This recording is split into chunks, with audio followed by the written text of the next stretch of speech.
Hi there, today I've got a new video for you and it's a repair for MacBook Pro charger, and still you can use this method to repair your MacBook Air charger as well if you do have a problem on it. And just to be more specific, we're gonna do a repair, a change in the lead. So if you do have a problem in your lead, so we're not going to do any kind of repair or do any kind of part replacement in the motherboard, in the circuit board of the charger itself. We're only just gonna change the lead because the lead tend to go badly in them chargers. So if you do have like the tools that I'm just gonna show you in a video, and got time, so you could easily do it at home, so you don't need to throw it away and get another one, because it still could work, and especially if this is the original or genuine charger that you you got it with the laptop. So without further ado, let's jump into it. The first thing that you need obviously is the lead. So you'd have to buy a brand new or replacement lead, and you make sure to get the right one, because the MacBook Air and MacBook Pro obviously they're not the same. So you need to double check before you order the part number. So make sure that's you order the right one. So this is the first one that you need to get out of the way. And secondly, you need a plier, and obviously this plier is quite important to open the charger, because the charger, as you can see in the picture, and you will see in the next slide, is like uh, there's no screw on it, so it's like glued together. So you'd have to use that plier to take it apart, and you would have to be very careful and gentle at the same time, so just to get it safely open. Thirdly, you need a solder station, so you need soldering iron, so to obviously to desolder them two wires, the wires that attach to the circuit board, you need to use the soldering machine to take them out of the circuit board and solder the new one. So you need a solder station to do that, so that's quite essential.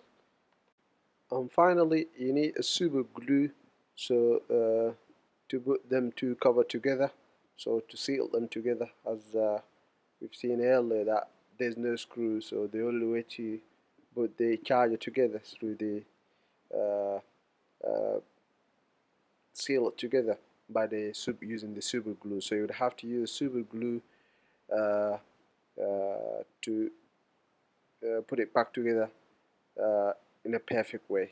So that's quite important. So you would have to have like any kind of super glue, so that's working in plastic, so that will do the trick for you. As I said earlier, using the ply to get the charger, or to open or to take the charger apart, you need to be very careful, because it's uh, especially if it's not been opened before, so it's gonna be very hard for you and tricky. As you can see here me in the videos, I'm trying to as I'm trying to record a video, I'm using the other hand to do it, but obviously you won't be able to do it with one hand, so I had to put the camera away and then open it and then come back again and show you. So that, I think that's the charger from the inside, as you can see. So after you take them two plastic off out of the way, you would have to take this one off as well, and then you can clearly see the two wires that we need to uh, solder them. So you need to desolder this one and then solder the brand new one, and make sure you have to make sure to put the right wire in the right place. The black obviously is gonna be the the positive, and then the wire is gonna be the negative. So you have to make sure that the black goes to the black and the white goes to the white. So otherwise, if you mix them, you're gonna end up in a big trouble, and you will damage your laptop, because this is no joke, you know. So you need to be very careful. So the black is the ground, and then the white here is live. So you need to make sure from that you need to put the right wire, as you said, in the right place. So I have soldered station at home, but I couldn't find it. So obviously, I'm not advising anyone to do what I've just did, repairing this charger, because I couldn't find the solder station, and uh, I need my laptop, so because I need it for the job, so I had to do it that way that day. So obviously, this is not the professional way, but I've used my cooker to, you know what I mean, to reheat the soldering and then desolder the wires. It was like delicate process, but I'm not advising anyway anyone to go ahead and follow and do what I've just did. You'd have to buy a soldering station, so that will help you out to solder and desolder quickly with no problem, with no even trace. So that will make your life easier. So that's the way. So I'm just saying that that's not the professional way. But as I just said to you earlier, I couldn't find the solder station, so I needed my laptop to be working that day because I need it for work. So that's why I had to go down that route anyway. So when you're done from the soldering, you need to double check it. So double check it and be careful as well, because when you're doing this one, it's like you need to be very careful, because as you can see here, there's like me checking it. So you would have to be very careful just to check it if it does work.